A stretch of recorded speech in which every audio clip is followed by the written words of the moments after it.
ನಮಸ್ತೆ ಸ್ನೇಹಿತರೆ, welcome to ಇನ್ ಕನ್ನಡ. ನಾನು ಕೀರ್ತಿ ಚೇತನ್.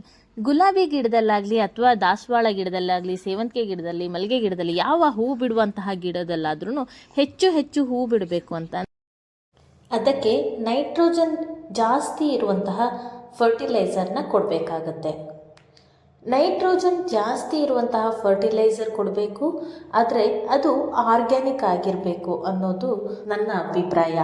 ಹಾಗಾಗಿ ಇವತ್ತು ಆರ್ಗ್ಯಾನಿಕ್ ಆಗಿ ಮನೆಯಲ್ಲಿ ಎಸೆಯುವ ಒಂದು ವಸ್ತುವಿನಿಂದ ಲಿಕ್ವಿಡ್ ಫರ್ಟಿಲೈಸರ್ನ ತಯಾರಿಸ್ತಾ ಇದ್ದೀನಿ. ಅದು ಹೇಗೆ, ಯಾವ ರೀತಿ ಅದು ವರ್ಕ್ ಆಗುತ್ತೆ ಅಂತ ನಿಮಗೆ ತೋರಿಸ್ತೀನಿ. ಜೊತೆಗೆ ಈ ಲಿಕ್ವಿಡ್ ಫರ್ಟಿಲೈಸರ್ನ ಕೊಟ್ಟ ಕೇವಲ 15 ದಿನದಲ್ಲಿ ನಿಮ್ಮ ಗಿಡದಲ್ಲಾಗೋ ಡಿಫ್ರೆನ್ಸು, ಹೊಸ ಚಿಗುರು ಬರೋದು, ಮೊಗ್ಗುಗಳಾಗೋದನ್ನು ನೀವು ಗಮನಿಸಬಹುದು. ಹಾಗಿದ್ದರೆ ಬನ್ನಿ ಫ್ರೆಂಡ್ಸ್, ಅದು ಯಾವ ಲಿಕ್ವಿಡ್ ಫರ್ಟಿಲೈಸರ್ ಹೇಗೆ ರೆಡಿ ಮಾಡೋದು ಅನ್ನೋದನ್ನು ಈ ವಿಡಿಯೋದಲ್ಲಿ ನೋಡ್ತಾ ಹೋಗೋಣ. ನಮಗೆ ಮೊದಲಿಗೆ ನಮ್ಮ ಕಿಚನಲ್ಲಿ ವೇಸ್ಟ್ ಆಗಿ ಸಿಗುವಂತಹ ಈರುಳ್ಳಿ ಸಿಪ್ಪೆಗಳು ಬೇಕು. ಈರುಳ್ಳಿಯನ್ನು ಬಿಡಿಸಿದಾಗೆಲ್ಲ ಅದರ ಮೇಲಿನ ಒಂದು ಲೇಯರ್ ಸಿಪ್ಪೆಯನ್ನು ತೆಗೆದು ಒಂದು ವೇಸ್ಟ್ ಬಾಕ್ಸಲ್ಲಿ ಹಾಕಿಡ್ತಾ ಇರಿ. ಒಂದು ಮುಷ್ಟಿಗಿಂತ ಹೆಚ್ಚು ಸಿಪ್ಪೆ ಆದಾಗ ಅದನ್ನು ಲಿಕ್ವಿಡ್ ಫರ್ಟಿಲೈಸರ್ ಮಾಡೋದಕ್ಕೆ ಬಳಸ್ಕೊಳ್ಬಹುದು. ಆದರೆ ಎಲ್ಲೋ ಯೂಟ್ಯೂಬ್ ಕೆಲವೊಂದೊಂದು ವಿಡಿಯೋಗಳಲ್ಲಿ ತೋರಿಸ್ತಾ ಇರೋ ಹಾಗೆ ಕೆಲವರು ತುಂಬ ಬ್ಲ್ಯಾಂಕಾಗಿ ಹೇಳ್ತಾರೆ, ಸಿಪ್ಪೆಯನ್ನು ಡೈರೆಕ್ಟಾಗಿ ಮಣ್ಣಿಗೆ ಹಾಕಿ ಅಂತ ಹೇಳಿ. ಹಾಗೆ ಮಾಡೋಕ್ಕೆ ಹೋಗಬೇಡಿ. ಯಾರು ಆರ್ಗ್ಯಾನಿಕ್ ಆಗಿ ಗಿಡಗಳನ್ನು ಬೆಳೆಸ್ತಾ ಇರ್ತೀವಿ, ನಮ್ಮ ಮಣ್ಣಲ್ಲಿ ಎರೆಹುಳುಗಳು ತುಂಬ ಜಾಸ್ತಿ ಇರುತ್ತೆ. ಈರುಳ್ಳಿ ಸಿಪ್ಪೆಯಲ್ಲಿ ಸಲ್ಫರ್ ಆಮ್ಲ ತುಂಬ ಜಾಸ್ತಿ ಇರೋದ್ರಿಂದ, ಸಲ್ಫರಿಕ್ ಆ್ಯಸಿಡ್ ಜಾಸ್ತಿ ಇರೋದ್ರಿಂದ ಅದರಲ್ಲಿರುವಂತಹ ಆ ಅಂಶದಿಂದ ಎರೆಹುಳುಗಳು ಸಾಯುವಂತಹ ಚಾನ್ಸಸ್ ತುಂಬ ಜಾಸ್ತಿ ಇರುತ್ತೆ. ಹಾಗಾಗಿ ಈರುಳ್ಳಿ ಸಿಪ್ಪೆನ ಡೈರೆಕ್ಟಾಗಿ ಮಣ್ಣಿಗೆ ಹಾಕಬೇಡಿ. ಹೀಗೆ ಅದನ್ನು ನೆನೆಸಬೇಕು. ಒಂದು ಮುಷ್ಟಿಯಷ್ಟು ಈರುಳ್ಳಿ ಸಿಪ್ಪೆಯನ್ನು 1 ಲೀಟರ್ ನೀರಿನಲ್ಲಿ ಚೆನ್ನಾಗಿ ನೆನೆಸಿ ಒಂದು 3 ಡೇಸ್ ನೆನೆಸಬೇಕು. 3 ಡೇಸ್ ಹೀಗೆ ನೆನೆಸಿಡೋದ್ರಿಂದ ಅದರಲ್ಲಿರುವ ಸಲ್ಫರಿಕ್ ಅಂಶ ಕೂಡ ಕಮ್ಮಿ ಆಗುತ್ತೆ. ಜೊತೆಗೆ ನಮಗೆ ಬೇಕಾಗಿರುವಂತಹ ನೈಟ್ರೋಜನ್ ಅಂಶ ತುಂಬ ಚೆನ್ನಾಗಿ ನೀರಿನಲ್ಲಿ ರಿಲೀಸ್ ಆಗುತ್ತೆ. ನಾನಿಲ್ಲಿ ಆಫ್ಟರ್ 3 ಡೇಸ್ ಇದು ಲಿಕ್ವಿಡ್ ನಿಮ್ಗೆ ಯಾವ ರೀತಿ ಚೇಂಜಸ್ ಆಗುತ್ತೆ ಅನ್ನೋದನ್ನು ತೋರಿಸ್ತೀನಿ ನೋಡಿ. ಈಗ 3 ಡೇಸ್ ಆಗಿದೆ. 3 ಡೇಸಲ್ಲಿ ನಾನು ಇದನ್ನು ನಂಗೆ ಫ್ರೀ ಆದಾಗ ಒಂಚೂರು ಹೀಗೆ ಶೇಕ್ ಮಾಡಿದ್ದೀನಿ. ಹಾಗೆ ಮಾಡಿಲ್ಲ ಅಂದ್ರೂ ನಡೆಯುತ್ತೆ. 1 ಮುಷ್ಟಿ ಈರುಳ್ಳಿ ಸಿಪ್ಪೆ ಇದ್ದರೆ 1 ಲೀಟರ್ ನೀರಿನಲ್ಲಿ ಸೋಕ್ ಮಾಡಬಹುದು. ಒಂಚೂರು ಹೆಚ್ಚು ಕಡಿಮೆ ಆದ್ರೂ ಏನೂ ತೊಂದರೆ ಇಲ್ಲ. ನೋಡಿ, ಹೀಗೆ ಲಿಕ್ವಿಡ್ ರೆಡಿಯಾಗಿದೆ. ನೀವಿಲ್ಲಿ ನೋಡಬಹುದು ಆ ಲಿಕ್ವಿಡ್ನ ಕಲರ್ ಹೇಗೆ ಬದಲಾಗಿದೆ. ಇದರಿಂದ ನಮಗೆ ಏನು ಗೊತ್ತಾಗುತ್ತೆ ಅಂತ ಅಂದರೆ, ಹೀಗೇನೆ ನ್ಯೂಟ್ರಿಷನ್, ಅದರಲ್ಲಿ ಇರುವಂತಹ ನ್ಯೂಟ್ರಿಷನ್ ಕೂಡ ನೀರಿನಲ್ಲಿ ಬಿಟ್ಟಿರುತ್ತೆ. ಸೊ ನಾನೀಗ ಈರುಳ್ಳಿ ಸಿಪ್ಪೆಯನ್ನು ಈ ರೀತಿ ಒಂದು ಜರಡಿ ಥರ ಇರೋದ್ರಲ್ಲಿ ಸೋಸ್ಕೊಳ್ತಾ ಇದ್ದೀನಿ.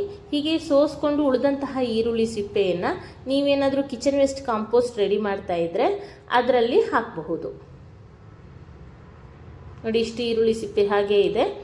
ಅದಿಷ್ಟದ್ದು ಸಿಪ್ಪೆಯನ್ನು ನಾವು ಕಿಚನ್ ವೇಸ್ಟ್ ಕಾಂಪೋಸ್ಟ್ ರೆಡಿ ಮಾಡ್ತಾ ಇದ್ದರೆ ಅದಕ್ಕೆ ಬಳಸ್ಕೊಳ್ಬಹುದು.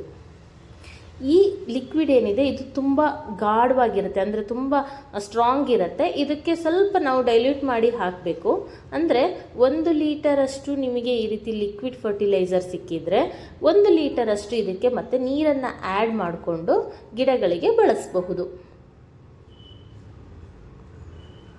ನೋಡಿ, ಹೀಗಾಗಿದೆ ಗಿಡದ ಲಿಕ್ವಿಡ್ನ ಕಲರ್. ಸೊ ಈ ಲಿಕ್ವಿಡನ್ನು ನೀವು ಗಿಡಗಳಿಗೆ ಬಳಸುವಾಗ 1 ಲೀಟರ್ ನೀರನ್ನು ಆ್ಯಡ್ ಮಾಡಬೇಕು. ನನ್ನ ಹತ್ರ ತುಂಬ ಗಿಡಗಳಿರೋದ್ರಿಂದ ನಾನು ಒಂದು ಬಕೆಟಲ್ಲಿ ಲಿಕ್ವಿಡನ್ನು ರೆಡಿ ಮಾಡ್ಕೊಂಡಿದ್ದೀನಿ. ಸೊ ನೋಡಿ, ಬಕೆಟಲ್ಲಿದ್ದಂತಹ ಲಿಕ್ವಿಡ್ ಕೂಡ ಈ ರೀತಿ ಕಲರ್ ಆಗಿದೆ. ಚೆನ್ನಾಗಿ 3 ಡೇಸ್ ಸೋಕ್ ಮಾಡಿರೋದು. 3 ದಿನಕ್ಕಿಂತ ಹೆಚ್ಚು ನೆನೆಸಬೇಡಿ, ಸ್ಮೆಲ್ ಬರುತ್ತೆ. ಸೊ ನಾನು ಇದನ್ನು ಒಂದು ಬಕೆಟಿಗೆ 1 ಲೀಟರ್ ನೀರಿಗೆ ಮಿಕ್ಸ್ ಮಾಡ್ತೀನಿ. Equal quantity. ನೀವು ಒಂದು ಜಗ್ಗಲ್ಲಿ ನೆನೆಸಿದರೆ 1 ಜಗ್ಗು ನಿಮ್ಮ ಹತ್ರ ಲಿಕ್ವಿಡ್ ಇತ್ತು ಅಂದರೆ ಇನ್ನೊಂದು ಜಗ್ಗು ನೀರನ್ನು ಆ್ಯಡ್ ಮಾಡಿಕೊಂಡು ಈಕ್ವಲ್ ಆಗಿ ರೆಡಿ ಮಾಡ್ಕೊಳ್ಳಿ. ಈ ಒಂದು ಲಿಕ್ವಿಡ್ ಫರ್ಟಿಲೈಸರ್ನ ನಾವು ಯಾವುದೇ ವೆಜಿಟೇಬಲ್ ಪ್ಲಾಂಟ್ಸ್ಗೆ, ಬಳ್ಳಿಗಳಿಗೆ ಕೊಡಬಹುದು. ಜೊತೆಗೆ ಹೂ ಬಿಡುವಂತಹ ಎಲ್ಲ ಗಿಡಗಳಿಗೂ ಬಳಸ್ಬೋದು. ಮಲ್ಲಿಗೆ ಗಿಡ, ದಾಸವಾಳ, ಗುಲಾಬಿ ಯಾವ ಗಿಡಕ್ಕಾದ್ರೂ ಸಹ ಇದನ್ನು ಬಳಸಬಹುದು. ನೋಡಿ, 1 ಲೀಟರ್ ನೀರನ್ನು ಮಿಕ್ಸ್ ಮಾಡಿದ ನಂತರ ಹೇಗೆ ಕಲರ್ ಚೇಂಜ್ ಆಗಿದೆ. ಈ ರೀತಿ ಕಲರ್ನ ಲಿಕ್ವಿಡ್ ನಮ್ಮ ಜೊತೆ ರೆಡಿ ಆಗುತ್ತೆ. ನಾನು ಆಗಲೇ ಹೇಳಿರೋ ಹಾಗೆ ಇದನ್ನು ಯಾವುದೇ ಹೂ ಬಿಡುವ ಗಿಡಗಳಿಗೆ ಬಳಸಬಹುದು. ಗುಲಾಬಿ ಗಿಡ ನೀವು ಪ್ರೂನ್ ಮಾಡಿದ್ದೀರಾ, ಚಿಗುರು ಬರ್ತಾ ಇದೆ ಅಂತಿದ್ರೂ ಸಹ ಅಂತಹ ಗಿಡಗಳಿಗೆ ಸಹ ನೀವು ಇದನ್ನು ಕೊಡಬಹುದು. ಯಾವುದೇ ಆರ್ನಮೆಂಟಲ್ ಪ್ಲ್ಯಾಂಟ್ಸ್ ಇತ್ತು ಅಂದರೆ ಶೋ ಗಿಡಗಳಿತ್ತು ಅವುಗಳಿಗೆ ಸಹ ಇವುಗಳನ್ನು ಕೊಡಬಹುದು. ಚೆನ್ನಾಗಿ ಬೆಳವಣಿಗೆ ಆಗುತ್ತೆ.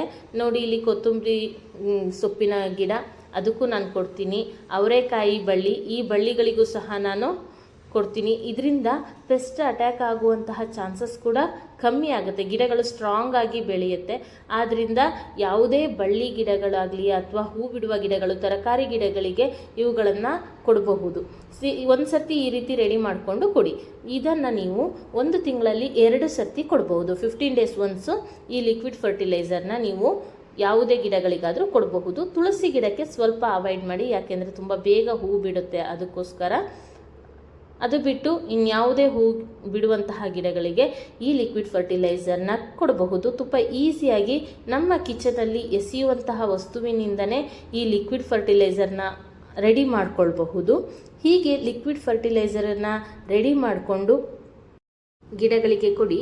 ನೋಡಿ, ನನ್ನ ಹತ್ರ ಇಲ್ಲೊಂದು ಗ್ರಾಫ್ಟೆಡ್ ಚಿಕ್ಕ ಪ್ಲಾಂಟ್ ಇದೆ, ಅದರಲ್ಲಿ ಇವಾಗ ಹೂವು ಆಗ್ತಾ ಇದೆ. ಅದಕ್ಕೂ ಸಹ ನಾನು ಈ ಲಿಕ್ವಿಡ್ ಫರ್ಟಿಲೈಸರ್ನ ಕೊಡ್ತಾ ಇದ್ದೀನಿ. ಒಂದು ರೀತಿಯ ಘಾಟು ಈ ಲಿಕ್ವಿಡ್ ಫರ್ಟಿಲೈಸರ್ನಲ್ಲಿ ಇರುತ್ತೆ. ಈ ಘಾಟಿನಿಂದಾಗಿ ಕೆಲವೊಂದೊಂದು ಪೆಸ್ಟ್ ಅಟ್ಯಾಕ್ ಆಗುವಂತಹ ಚಾನ್ಸಸ್ಸು ಕಡಿಮೆ ಆಗುತ್ತೆ. ಹಾಗಾಗಿ ಇದೊಂದು ರೀತಿಯ ಕೀಟನಾಶಕ ಮತ್ತು ಗೊಬ್ಬರವಾಗಿ ಸಹ ಕೆಲಸ ಮಾಡುತ್ತೆ. 15 ಡೇಸ್ ಒನ್ಸ್ ಈ ರೀತಿ ಯಾವುದಾದರೂ ಲಿಕ್ವಿಡ್ ಫರ್ಟಿಲೈಸರ್ಗಳನ್ನ ರೆಡಿ ಮಾಡಿ ಗಿಡಗಳಿಗೆ ಕೊಡಿ. ನನ್ನ ಚಾನಲಲ್ಲಿ ನೀವು ಇದೇ ರೀತಿಯ ಯೂಸ್ಫುಲ್ ಆಗಿರುವಂತಹ ಲಿಕ್ವಿಡ್ ಫರ್ಟಿಲೈಸರ್ಗಳದ್ದು ಬೇರೆ ಬೇರೆ ವಿಡಿಯೋಗಳು ಸಹ ಇದೆ. ನಿಮಗೆ ಯಾವುದು ಸಾಧ್ಯ ಆಗತ್ತೆ ಆ ಲಿಕ್ವಿಡ್ ಫರ್ಟಿಲೈಸರ್ನ ಕೊಡಿ. ಎಲ್ಲನೂ ಕೂಡ ನಾನು ಆರ್ಗ್ಯಾನಿಕ್ ಆಗಿರುವಂತಹದ್ದನ್ನೇ ತೋರಿಸಿದ್ದೀನಿ. ಲಿಕ್ವಿಡ್ ಫರ್ಟಿಲೈಸರ್ ಅಂತ ಹೇಳಿ ಬೇರೆಯೇ ಒಂದು ಪ್ಲೇಲಿಸ್ಟ್ ಮಾಡಿ ಇಟ್ಟಿದ್ದೀನಿ. ಅದರಲ್ಲಿ ಎಂಥದೇ ಹೂ ಬಿಡದೇ ಇರುವಂತಹ ಗಿಡದಲ್ಲೂ ಸಹ ಅಂಗೈಯಷ್ಟು ಅಗಲದ ದೊಡ್ಡ ದೊಡ್ಡ ಹೂಗಳನ್ನು ಪಡಿಬೇಕು ಅಂದರೆ ಹೇಗೆ ಲಿಕ್ವಿಡ್ ಫರ್ಟಿಲೈಸರ್ನ ರೆಡಿ ಮಾಡಬೇಕು ಅಂತ ಒಂದು ವಿಡಿಯೋ ಇದೆ.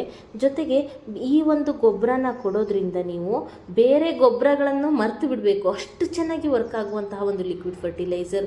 ಜೊತೆಗೆ ಹಸುವಿನ ಸೆಗಣಿಯನ್ನು ಯಾವ ರೀತಿಗೆ ನಾವು ಗಿಡಗಳಿಗೆ ಕೊಡಬೇಕು ಅನ್ನುವಂತಹ ಒಂದು ವಿಡಿಯೋ, ಕೀಟನಾಶಕ ಮತ್ತು ದ್ರವ ಗೊಬ್ಬರವಾಗಿ ಎರಡನ್ನೂ ಸಹ ಒಳಗೊಂಡಿರುವಂತಹ ಒಂದು ಲಿಕ್ವಿಡ್ ಫರ್ಟಿಲೈಸರ್, ಅದು ಕೂಡ ಬೆಸ್ಟ್ ಔಟ್ ಆಫ್ ವೇಸ್ಟ್. ಹಾಗೆಯೇ ಈ ಒಂದು ಕಿಚನ್ ವೇಸ್ಟಿಂದ ರೆಡಿ ಮಾಡಿರುವಂತಹ ಲಿಕ್ವಿಡ್ ಫರ್ಟಿಲೈಸರ್, ಫ್ಲವರ್ ಬೂಸ್ಟರ್ ಆಗಿ ವರ್ಕ್ ಆಗುವಂತಹ ಈ ಲಿಕ್ವಿಡ್ ಫರ್ಟಿಲೈಸರ್ ವಿಡಿಯೋ ಸಹ ಇದೆ. ಅವೆಲ್ಲವನ್ನು ವಿಸಿಟ್ ಮಾಡಿ ನೋಡಿ. ನನ್ನ ಚಾನಲಲ್ಲಿ ಗಾರ್ಡನ್ಗೆ ಸಂಬಂಧಪಟ್ಟಿರುವಂತಹ ಎಲ್ಲ ರೀತಿಯ ವಿಷಯಗಳಿರುತ್ತೆ. ನಿಮಗೆ ಇಷ್ಟ ಆಗುತ್ತೆ.